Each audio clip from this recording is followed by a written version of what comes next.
Theory, તો એમની અંદર તમે ખાસ ધ્યાન આપજો થોડું, બરાબર.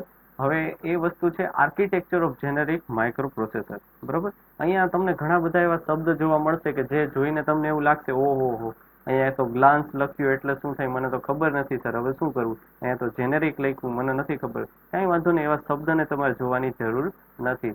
બાકીનું આગળ પાછળનું તમને સમજાઈ ગયું ને, તો બસ તમે આગળનું પણ કામ કરી ચૂકશો, બરાબર. તો અહીંયા તમારી સામે ટાઇટલ છે architecture of generic micro processor. તો અહીંયા તમારે આ ક્વેશ્ચન છે, આ જે થિયરી બોર્ડ છે એમની અંદર તમારે જોવાનું છે ટાઇટલમાં કે માઇક્રો પ્રોસેસર જે આપણે ભણી રહ્યા છીએ એમનું આર્કિટેક્ચર કઈ રીતે હોય છે, એમને એની થોડીક મિકેનિઝમ છે એનો આપણે અહીંયા છે અભ્યાસ કરવાનો છે.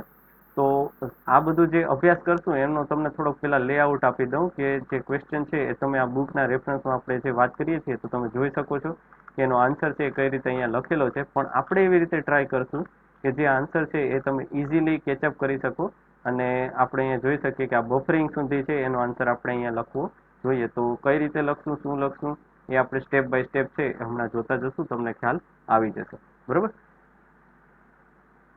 તો સ્ટાર્ટ કરીએ છીએ આર્કિટેક્ચર ઓફ જેનેરિક માઇક્રોપ્રોસેસર. આની અંદર તમને વાત કરી દઉં કે 4 પોઈન્ટ પહેલા તો અહીંયા આપેલા છે. પહેલું એ કે એની પ્રક્રિયા કયા તબક્કામાં થાય છે, તો કે ફેચ, ડીકોડ, એક્ઝિક્યુટ, બરાબર. હમણાં થોડીક વાર તમને એવું લાગશે કે આ શું બોલી રહ્યા છે, પણ ખાલી 4 પોઈન્ટ પહેલા સાંભળી લો, પછી આપણે એને ડિટેલમાં ઉદાહરણ આપી, રિયલ લાઈફનું ઉદાહરણ આપીને એને સમજવાનો પ્રયત્ન કરશું. તો ફેચ, ડીકોડ અને એક્ઝિક્યુટ ઓર્ડરની અંદર અહીંયા તમને જોવા મળે છે કે પ્રોગ્રામ છે એનું ઇન્સ્ટ્રક્શન છે એ ઓર્ડર રહેલો હોય છે. ત્યાર પછી બીજો પોઈન્ટ કે perform data transfer two and from. આ જે કોમ્પ્લિકેટેડ લાઈન તમને લાગશે પણ એ હમણાં આપણે સમજશું કે શું કહેવા માંગે છે. ત્રીજો પોઈન્ટ છે provide interrupt service to the external devices, બરાબર. ઇન્ટરપ્ટ સર્વિસ છે એ એક્સટર્નલ ડિવાઇસને શું કરવું છે, પ્રોવાઈડ કરવાની છે અને provide overall timing and control in the system. તો હમણાં સ્ટેપ બાય સ્ટેપ આપણે લેતા જઈએ છીએ. 4 મુદ્દા ક્યાં કહેવા માંગે છે. તો પહેલો મુદ્દો ફેચ, ડીકોડ અને એક્ઝિક્યુટ. તો મિત્રો હવે છે ને તમારે ઇમેજિનેશનની દુનિયામાં થોડુંક જવાનું છે. હું જે પણ શબ્દ બોલું છું એમના ઉપર તમારે ખાસ ભાર દેતું જવાનું છે. તો ફર્સ્ટ ઓફ ઓલ તમે એવું ઇમેજ કરો કે તમે અને તમારા ફાધર અથવા તો મધર ઘરની અંદર બેઠા છો અને કન્વર્ઝેશન કરવાનું ચાલુ કરો છો. એટલે તમારા મમ્મી પપ્પા છે તમને કોઈ એક વ્યક્તિ છે તમને એવું કહે છે કે ચલ રોહન, રોહન ત્યાં પડેલું ટીવીનું રિમોટ એ મને આપ, બરાબર. તો એણે જે તમને બોલ્યું કે રોહન ત્યાં પડેલું ટીવીનું રિમોટ મને આપ, તો આ એક આખી જે પ્રક્રિયા થઈ તમને કે જ્યાં પરિસ્થિતિ તમે એક ફ્રેમ છે, પિક્ચર છે, એમની અંદર એક રોહન નામનો છોકરો છે અને એના મધર ફાધર બેઠા છે. તો આ મધર ફાધર રોહનને જે વાત કરી રહ્યા છે કે રોહન ત્યાં પડેલું રિમોટ મને આપ, એ શું થયું તો કે એના દ્વારા આઉટપુટ કોઈ આપવામાં આવ્યું છે રોહનને, એક વસ્તુ કહેવામાં આવી છે કે તું આવું કંઈક કર. તો જે બોલ્યા છે એ રોહન ક્યારે સમજી શકે, તો કે એના મમ્મી પપ્પા અને રોહન બે ગુજરાતી ભાષા બોલતા હોય તો. હવે રોહનના મમ્મી પપ્પા જો ફ્રેન્ચની અંદર બોલશે તો રોહન સાંભળી શકશે પણ સમજી નહીં શકે. એટલે અહીંયા જે કંઈ પણ વસ્તુ છે એ બે બાજુ સેમ છે એવું આપણે માનીને ચાલવાનું છે. રોહન પણ ગુજરાતી સમજે છે અને એના મમ્મી પપ્પા પણ ગુજરાતી સમજે છે. એટલે રોહનના મમ્મી પપ્પાએ શું કીધું કે રોહન ત્યાં પડેલું ટીવીનું રિમોટ આપ. એટલે હવે રોહન છે એના સુધી આ જે અવાજ છે એના કાને પડે છે. તો રોહનના કાનમાં અવાજ પડવો અને રોહનના મગજમાં પ્રોસેસ ચાલુ થવી, બરાબર, કે મને કંઈક અવાજ આવ્યો અને એને સાંભળી લીધું, આખી માહિતી છે, એને કહેવાશે ફેચ, બરાબર. તો કોઈ પણ માહિતીને આદાન અથવા તો પ્રદાન કરવાની ક્રિયા જે થાય છે, માહિતીને ડાઉનલોડ અથવા તો અપલોડ કરવાની જે ક્રિયા થઈ એને અહીંયા આપણે શું કહેશું, ફેચ. એના ઉપરથી એનો ચાલુ ક્રિયાનો શબ્દ આવે ઇંગ્લિશમાં ફેચિંગ. ઘણીવાર જૂના ફોન હોય તેની અંદર આપણે બફરિંગ અને ફેચિંગ એવો શબ્દ ઘણી વખતે ઓનલાઈન જોવા મળતો. તો ફેચિંગ એટલે આવી વસ્તુ કે જ્યારે ડેટા આપણે શું કરતા હોય, કલેક્ટ કરતા હોય તેને બોલાય ફેચિંગ, અથવા તો જોડાતા હોય કોઈ વસ્તુ સાથે, બરાબર. પહેલી વસ્તુ ફેચિંગ. તો તમને આ પહેલો શબ્દ છે ખ્યાલ આવી ગયો કે ફેચિંગ અહીંયા શું કીધું. હવે તો કે રાહુલના મગજમાં એ વર્ષોથી ગુજરાતી ભાષા જાણે છે એટલે તરત સમજી ગયો કે મારા મમ્મી પપ્પા મને શું કહે છે, રિમોટ ત્યાં છે એ આપવાનું કહે છે. એટલે એ જે સમજણ આવી એનામાં કે આવું મને કીધું તેનો મતલબ આ થાય છે કે એને રિમોટ આપવું, એને કહેવાય ડીકોડ, બરાબર. એનો મતલબ થાય ડીકોડ. તો આ સાંભળવું, આ ડીકોડ કરવું. અને હવે તો કે રાહુલ ક્રિયામાં આવશે. રાહુલ કંઈ બેઠો તો નહીં રહે, એ શું કરશે એના મમ્મી પપ્પાને રિમોટ છે એ ઉપાડી અને એના હાથમાં આપી દેશે. તો જે આ ક્રિયા થઈ, બરાબર, એને કહેવાશે એક્ઝિક્યુટ. એના ઉપરથી શબ્દ આવે ઇંગ્લિશમાં ચાલુ ક્રિયા માટે એક્ઝિક્યુશન, બરાબર. ડીકોડનો ચાલુ ક્રિયા થાય ડીકોડિંગ. તો અહીંયા ફેચિંગ, ડીકોડિંગ અને એક્ઝિક્યુશન, આ ત્રણ પ્રક્રિયા છે એ દુનિયાના કોઈ પણ પ્રોસેસરની અંદર તમને જોવા મળે ને મળે જ. ઇવન i3 હોય, i7 હોય કે ગમે હોય, આ એની બેઝિક જરૂરિયાત થઈ ગઈ, બરાબર. ઇવન આપણે પણ આપણા રિયલ લાઈફમાં મેં તમને ઉદાહરણ આપ્યું એમ આપણે પણ આ ત્રણ ક્રિયાના આધારે છે એ રોજિંદા જીવનમાં આપણે કામકાજ કરતા હોઈએ. શું કરીએ? કોઈની વસ્તુ સાંભળીએ અથવા તો જાણીએ, જોઈએ અને પછી સમજીએ અને શું કરીએ? ઇમ્પ્લાય કરતા હોઈએ, અપ્લાય કરીએ. તો આ વસ્તુ તમને પહેલી વસ્તુ ક્લિયર થઈ ગઈ કે આપણા પ્રોસેસરની અંદર એક આ વસ્તુ થાય છે. હવે બીજી વસ્તુ શું થાય છે એ જોઈએ. Perform data transfer. ખાલી એટલું યાદ રાખો, આગળનું વાંચશો તો તમે કોમ્પ્લિકેશન્સની અંદર જતા રહેશો, તમને એમ થશે આ શું લખ્યું છે. એટલે તમને જેવું સમજાય એવું તમારે લખવાનું છે, એટલે ખાસ સાંભળજો. Perform data transfer. તો મેં તમને કીધું એમ કે એક્ઝિક્યુશન થશે કોઈ પણ જગ્યાએ, એક જગ્યાએથી બીજી જગ્યાએ એક્ઝિક્યુશન થાય છે તો ડેટા ટ્રાન્સફર કરવાની જરૂરિયાત ઊભી થશે. તો તમે કોઈ સોંગ છે ડાઉનલોડ કર્યું, તો એ ડાઉનલોડ થવું એટલે મેમરી ઉપર શું કરવાનું થાય? લખવાનું થાય. લખવાનું ઇંગ્લિશમાં કે રાઇટ, એટલે મેમરી રાઇટ. તો મેમરી રાઇટ થઈ એ one type of data transfer થયું. ક્યાંથી ક્યાં? તો કે internet to your local memory, બરાબર. તો અહીંયા પણ એવી રીતે આપણી પ્રોસેસરની જે મેમરી છે એની અંદર કાં તો આપણે લખવાની પ્રક્રિયા કરશું, કાં તો આપણે શું કરશું તો કે લખેલી પ્રક્રિયાને વાંચી અને કોઈ જે આઉટપુટ ડિવાઇસ છે જેમ કે સ્પીકર છે અથવા તો કોઈ એલઈડી બલ્બ છે કે જે બ્લિંક કરે છે, સિગ્નલ આપે છે, એમની અંદર આપણે શું કરશું? આઉટપુટ મેળવવાની ટ્રાય કરશું. તો આ જે વસ્તુ થઈ ગઈ પરફોર્મ ડેટા ટ્રાન્સફર થઈ ગઈ. આનાથી વિશેષ આપણે અહીંયા કંઈ સમજવાની જરૂર નથી. ત્રીજો પોઈન્ટ જે આપણો નીકળે છે, બીજો પોઈન્ટ તમને આઈ હોપ ધેટ કે સમજાઈ ગયો. ડેટા ટ્રાન્સફર, બસ એટલું યાદ રાખજો, બરાબર. ત્રીજો પોઈન્ટ જે છે એ આપણો છે provide interrupt service to the external devices. તો તમને એક વસ્તુ જાણ કરી દઉં કે માની લો કે પહેલા તો મને એ કોઈ કહી શકશો તમારામાંથી કે ઇન્ટરપ્ટ એટલે શું? ઇન્ટરપ્ટ એટલે શું? કોઈ મને કહી શકશો? જે કોઈને પણ ખ્યાલ હોય એ માઇક ઓન કરી અને મને કહી શકે છે કે ઇન્ટરપ્ટ એટલે શું.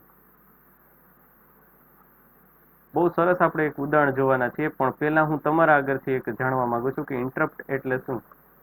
Anyone from you? કોઈ નહીં?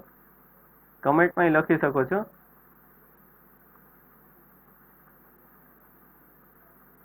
ઓકે, આઈ થિંક કદાચ થોડું ખ્યાલ હોય ને ન બોલવા માંગતા એવું બની શકે. તો હું જ તમને છે એ જણાવી દઉં કે ઇન્ટરપ્ટ. ઓકે, કોઈએ લખ્યું જો કમેન્ટમાં. ઓકે, રોકવું. વિશાલ ખેરે એવું કીધું કે રોકવું, અને ઈશિત પટેલે કહ્યું ઓકે બેંકનું. નહીં, ઇન્ટરપ્ટ કહું છું, ઇન્ટરેસ્ટ નથી કહેતો ઈશિતભાઈ, ઇન્ટરેસ્ટ નથી કહેતો. તમે તો ખરેખર રમૂજવાળું વાતાવરણ કરી દીધું, પણ કંઈ વાંધો નહીં.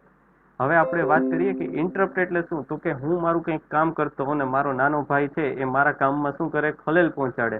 તો આને પ્રાઇમરી લેવલે હું તમને એમ કહીશ કે પ્રાથમિક ઉદાહરણ છે કેનું? ઇન્ટરપ્ટનું. ઇન્ટરપ્ટ એટલે ગુજરાતી ભાષામાં આપણે કહીએ કે નડતર રૂપ બનવું અથવા તો આડું આવવું, બરોબર. તો ઇન્ટરપ્ટ એટલે અહીંયા માઇક્રોપ્રોસેસરની અંદર ઇન્ટરપ્ટની શું જરૂર એવી ઊભી થઈ એ તમને કહું. માની લો કે અત્યારે તો આપણે લેટેસ્ટ સિસ્ટમ છે આપણા કોમ્પ્યુટરની અંદર જોઈએ છે, સ્નેપડ્રેગન પ્રોસેસર હોય છે, એએમડી પ્રોસેસર હોય, Intel core i3, i5, i7 હોય છે. પણ જ્યાં માઇક્રોપ્રોસેસરના જે બેઝિક વર્ઝન હતા એની અંદર ખાસ ઇન્ટરપ્ટની જરૂર પડે છે. તો આ ઇન્ટરપ્ટ એટલે શું એ તો એક તમને સિમ્પલ ઉદાહરણથી કહું કે તમારા લેપટોપ, તમારા માઇક્રોપ્રોસેસરની સાથે બે ડિવાઇસ છે ઇનપુટ વાળા કનેક્ટ છે. એક છે માની લો કે માઉસ અને બીજું છે કીબોર્ડ.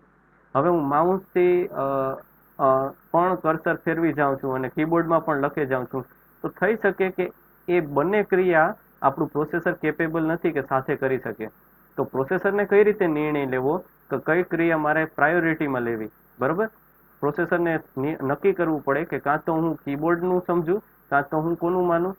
માઉસનું માનું, બરોબર. અથવા તો એવું થઈ શકે કે એક સાથે બે કીબોર્ડ રાખેલા છે અને બે કીબોર્ડમાં મારે પ્રાયોરિટી આપવી છે કે ભાઈ આ કીબોર્ડમાંથી લખું ને તો એને પહેલા પ્રાધાન્ય આપવું, પછી જ આ કીબોર્ડનું માનવું. તો આવા પ્રકારની જે કંઈ પણ વસ્તુ હોય છે. પ્લસ હજી એક તમને સિમ્પલ ઉદાહરણ આપું કે ઘણીવાર કેવું થતું હોય કે આવા બેઝિક લેવલના પ્રોસેસર હોય તેમની અંદર એવી પણ વસ્તુ થઈ શકે કે તમે જે બોલો છો તો તમારું ઇનપુટ આવી રહ્યું છે પ્રોસેસરની અંદર ને પ્રોસેસર ધારો કે આઉટપુટ આપી રહ્યું છે, તો આ બે ક્રિયાને મેનેજ કરવા માટે, એટલે કે એક ઇનપુટની અને એક આઉટપુટની ક્રિયાને મેનેજ કરવા માટે એ શું કરશે, મેનેજમેન્ટ કરશે કે કઈ ક્રિયાને ક્યારે થવા દેવી, કઈ પ્રોસેસને ક્યારે થવા દેવી, એનું મેનેજમેન્ટ કરશે. અને આ મેનેજમેન્ટ એટલે કંઈ નહીં, એને બોલાય ઇન્ટરપ્ટ સર્વિસ. એટલે કે અવરોધ ના ઊભા થાય, બરોબર, એકબીજા પ્રક્રિયા એકબીજા સાથે અથડાઈ ના જાય અને ક્લેસીસ ના થાય, બરોબર, અડચણરૂપ ના બને, એના માટે ઇન્ટરપ્ટ સર્વિસ છે એ પરફોર્મન્સમાં આવે છે, આપણી સામે પિક્ચરમાં આવે છે. ઇન્ટરપ્ટ સર્વિસનું કામ આપણી જે સિસ્ટમ છે એને ખૂબ જ સારી રીતે હેન્ડલ કરવા માટે થાય છે. અને ઇન્ટરપ્ટ કરીને પણ આપણે એક આખા ટોપિકની પણ આગળ જતા ભણશું. અને ખૂબ જ ઇન્ટરેસ્ટિંગ વસ્તુ છે કે ઇન્ટરપ્ટ શું છે, બરોબર. આપણે એવું નથી કે લેટેસ્ટ પ્રોસેસરની અંદર ઇન્ટરપ્ટ નથી હોતા, એમાં પણ ઇન્ટરપ્ટની જરૂર તો પડે જ છે, બરોબર. તો ઇન્ટરપ્ટનું કામ બહુ સરસ છે, એ નક્કી કરે છે કે કોને પ્રાયોરિટી આપવી કામ કરવાની, તમે એવું એનાથી સમજી શકો છો, બરોબર. એક એવો વ્યક્તિ છે ઇન્ટરપ્ટ સર્વિસ અહીંયા, કે જેનું કામ શું છે, તો કે નક્કી કરવું કે કોને પહેલા કામ કરવા દેવું, કોનું ઇનપુટ લેવા દેવું, કોને પહેલા આઉટપુટ આપવું, કોને પછી આઉટપુટ આપવું, એ બધું ડિસાઇડ કોણ કરે છે, ઇન્ટરપ્ટ સર્વિસ, બરોબર. હવે ચોથો જે પોઈન્ટ છે એ છે આપણો provide overall timing and control in the system. તો મેં તમને વાત કરી હતી એમ કે અહીંયા ટાઈમિંગ એન્ડ કંટ્રોલ છે એ ખૂબ જ ઇમ્પોર્ટન્ટ છે. કંટ્રોલ સિગ્નલ્સ છે એ અવારનવાર તમારે અલગ અલગ જગ્યાએ આવશે, જેમ કે મેમરીમાં જઈને મેમરી રાઇટ કરવી છે તો મેમરી રાઇટનો કમાન્ડ આપવો, મેમરી રીડ કરવી છે તો મેમરી રીડનો કમાન્ડ આપવો, બરાબર. કોઈ વસ્તુને ઊભી રાખી દેવી છે તો હોલ્ટનો કમાન્ડ આપવો. હોલ્ટ એટલે ઊભું, આપણે બસ ક્યાંય ઊભી રાખી હોય હોટલ પર, તો આપણે શું કહીએ, ભાઈ 5 મિનિટનો હોલ્ટ છે, તો HALT, હોલ્ટ એટલે શું થાય, ઊભું. તો કોઈ વસ્તુ આપણે પ્રક્રિયા અહીંયા ઊભી રાખવી હોય તો હોલ્ટ આપવો, હોલ્ટ કમાન્ડ પણ આવે છે. કોઈ વસ્તુની પ્રક્રિયાને એન્ડ કરવી દેવી, કોઈ વસ્તુને રિસ્ટાર્ટ કરવી, તો આ બધી પ્રક્રિયાઓ છે એ કોણ આપશે, કંટ્રોલ સિગ્નલ્સ. અને ટાઈમિંગ મેં તમને કીધું હતું કે ટાઈમિંગનું ખૂબ જ મહત્વ છે. ટાઈમિંગના રેફરન્સમાં જ બધી પ્રક્રિયાઓ છે એ માઇક્રોપ્રોસેસરમાં થાય છે. તો અહીંયા 4 મુદ્દા છે, મનોમન તમારે પણ બધા મારી સાથે બોલવાના છે. પહેલો મુદ્દો શું છે, ફેચ, ડીકોડ, એક્ઝિક્યુશન. બીજો મુદ્દો ડેટા ટ્રાન્સફર. ત્રીજો મુદ્દો ઇન્ટરપ્ટ સર્વિસ. અને ચોથો મુદ્દો ઓવરઓલ ટાઈમિંગ એન્ડ કંટ્રોલ. ફરીથી એક વખત, પહેલો મુદ્દો શું બને છે, ફેચ, ડીકોડ, એક્ઝિક્યુશન. બીજો મુદ્દો ડેટા ટ્રાન્સફર. ત્રીજો મુદ્દો ઇન્ટરપ્ટ સર્વિસ. અને ચોથો મુદ્દો ઓવરઓલ ટાઈમિંગ એન્ડ કંટ્રોલ. તો આઈ હોપ ધેટ કે તમને આ જે ક્વેશ્ચન આપણે ભણવા જઈ રહ્યા છીએ એની અંદર શું આવશે એ કાચો ખ્યાલ તમારા માઇન્ડમાં અત્યારે આવી ગયો. તો આ 4 મુદ્દા તમે જ્યારે એક્ઝામમાં આન્સર લખવા બેસો છો તો આ વસ્તુ પહેલા મેન્શન કરી દેવી, બરાબર. આ સારી ઇમ્પેક્ટ તમારી પાડશે. હવે તો કે હવે આપણે અહીંયા ઘણું બધું લખ્યું છે, આ તમને સેલ્ફ સ્ટડીની અંદર આપું છું, બરાબર. આ બધું વાંચવાનું છે એ તમારે સેલ્ફ સ્ટડીમાં છે, જેથી કરીને તમને થોડીક ટેવ પડે. પણ જે હું તમને આની અંદર જે કીધું છે એ હું તમને સમજાવી દઉં છું, બરાબર. તમારે વાંચતું જવાનું છે અને સમજવાનું છે. તો વહેલા તમારી સામે એક આ ફિગર છે એ મેં સ્ક્રીન પર રાખેલી છે, જ્યાં તમે વાંચી શકો છો. ફિગરનું નામ છે આર્કિટેક્ચર ઓફ જેનેરિક માઇક્રોપ્રોસેસર. તો આપણે આની પહેલાની એક જે ફિગર જોઈ હતી એ જ વસ્તુનું આ થોડુંક વિસ્તૃત રૂપ છે, બરાબર. આની પહેલાની જે ફિગર હતી કે જે તમને મેલમાં આન્સરમાં ડ્રો કરીને આપી છે, બરાબર, એ જ વસ્તુ આ શું છે, બરાબર. તો અહીંયા તમે જોઈ શકો છો રજિસ્ટર, ALU અને કંટ્રોલ એન્ડ ટાઈમિંગ, એ 3 વસ્તુ સેક્શન હતા. રજિસ્ટર, ALU અને કંટ્રોલ ટાઈમિંગ. અને 3 બસ હતી, ડેટા, એડ્રેસ અને કંટ્રોલ બસ. તો અહીંયા પણ એ જ વસ્તુ છે, પણ થોડો ઘણો એના લેઆઉટમાં ચેન્જીસ છે. તો તમે જોઈ શકો અહીંયા પણ આપણે 3 બસ છે એ આપણે ડ્રો કરેલી છે. ડેટા બસ, બરાબર, એડ્રેસ બસ અને કંટ્રોલ બસ. આ કંટ્રોલ લાઈન એટલે કંટ્રોલ બસ જ સમજજો, બરાબર. તો અહીંયા 3 બસ આપણી થઈ ગઈ, ડેટા, એડ્રેસ અને કંટ્રોલ બસ. અને અંદર આવેલા 3 સેક્શન હતા, રજિસ્ટર, ALU અને કંટ્રોલ એન્ડ ટાઈમિંગ. તો કંટ્રોલ એન્ડ ટાઈમિંગ આપણું સેટિસ્ફાઈ થઈ ગયું. હવે 2 બોક્સ છે એ આપણી અંદર આને અંદર આપણે છે ગોતવાના રહેશે. એક છે રજિસ્ટર અને એક છે ALU. તો અહીંયા તમને દેખાતું હશે આરિથમેટિક એન્ડ લોજિક યુનિટ. આ થઈ ગયું આપણું ALU, બરાબર. એટલે ALU ક્યાં આવ્યું એ ઘણા વિદ્યાર્થીઓને જો ગોતવું હોય તો એમને મળી ગયું. એટલે હવે એક જ વસ્તુ આપણે ગોતવાની રહી કે આમાં જેટલું પણ બીજું બધું ડ્રો કર્યું છે મેજોરિટી શું છે, રજિસ્ટર, બરાબર. તો અહીંયા તમે જોઈ શકો રજિસ્ટરના અલગ અલગ નામ આપેલા છે. ટેમ્પરરી રજિસ્ટર, સ્ટેટસ રજિસ્ટર કે જેનું બીજું નામ છે ફ્લેગ રજિસ્ટર, બરાબર. જનરલ પર્પઝ રજિસ્ટર, એક્યુમ્યુલેટર, બરાબર. શું બોલાય, એક્યુમ્યુલેટર, એક્યુમ્યુલેટર, બરાબર. Accumulator, temporary register, general purpose register, status register. Program counter એ પણ 16 બીટનો રજિસ્ટર છે. સ્ટેક કાઉન્ટર એ પણ રજિસ્ટર જ કહેવાશે. પછી આવે છે ઇન્સ્ટ્રક્શન રજિસ્ટર, ઇન્સ્ટ્રક્શન ડીકોડર, અને અહીંયા તમે જોઈ શકો છો કે અહીંથી આવી તમારી ઇન્ટરનલ બસ અને અહીંથી આવી તમારી ઇન્ટરનલ બસ કે જે બે બાજુ શું કરે છે, ડેટાને જે આખા આ બે દિવાલ છે, આ જે બે દિવાલ છે, દિવાલ 1 અને દિવાલ 2 કે જેને આપણે નામ આપ્યું છે ઇન્ટરનલ બસ, એ બધું એકબીજા સાથે કનેક્ટ કરવા માટેની બસની રચના છે કે જે ડેટા બસ અથવા તો એડ્રેસ બસ જ્યારે જેની જરૂર હોય તેની સાથે સિસ્ટમને કનેક્ટ કરી શકે. તો આઈ હોપ ધેટ કે તમને આ જે આખી ફિગર છે એ થોડીક માઇન્ડમાં બેસશે, પણ આપણે થોડીક આની ડિટેલમાં ઝીણવટપૂર્વક આપણે વાત કરશું, બરાબર. પણ આ લેક્ચરની અંદર જે છે એ આપણે આ ઓવરવ્યૂ લેવાનો હતો, તે આપણે ઓવરવ્યૂ લઈ લીધો છે. હવે અહીંયા પાછી જો આ ક્વેશ્ચન તમને એક્ઝામમાં પૂછાતો હોય તો તમારે આ બધી જે મુદ્દાની વાત કરી, પહેલાં તો મેં કીધું એમ કે 4 મુદ્દાનું તમારે ડિસ્ક્રિપ્શન આપવું જોઈએ કે આ 4 મુદ્દામાં પ્રક્રિયા થાય છે, અને 4 મુદ્દાનું ડિસ્ક્રિપ્શન આપ્યા પછી તમારે એ વસ્તુ આ ફિગર છે એ જનરલી ડ્રો આઉટ કરી દેવી જોઈએ, જેથી કરીને સારી ઇમ્પેક્ટ પડે અને તમે બધું જાણો છો એ તમારી સામે અહીંયા ફિગરની અંદર જ બધું રિપ્રેઝેન્ટ થઈ જાય છે, બરાબર. ત્યાર પછી આપણે આની અંદર એક એક જે બોક્સ આવે છે, બોક્સ વિશે થોડી થોડી માહિતી આપવાની હોય છે, અને આ સાથે જે આપણું આ જે આર્કિટેક્ચર ઓફ જેનેરિક માઇક્રોપ્રોસેસર કહેવાય એનો એક સારો ઇન્ટ્રોડક્શન આપણે આપણા ઉત્તરની અંદર લખ્યો કહેવાય. તો અહીંયા આરિથમેટિક એન્ડ લોજિક યુનિટ વિશે હવે તમે જાણો છો, જે મારે કહેવાની જરૂર નથી. આરિથમેટિક એન્ડ લોજિક યુનિટ શું કામ કરે, તો કે ગાણિતિક અને લોજિકલ પ્રક્રિયાઓ કરે છે, અને બંનેના ઉદાહરણ આપવાના રહે. એક્યુમ્યુલેટર શું છે, તો કે એક્યુમ્યુલેટર છે એ એક રજિસ્ટર છે, બરાબર. એક રજિસ્ટર છે કે જ્યાં કોઈ પણ ઓપરેશન્સ થશે એનો આન્સર છે એ સેવ થાય છે. શું થાય છે?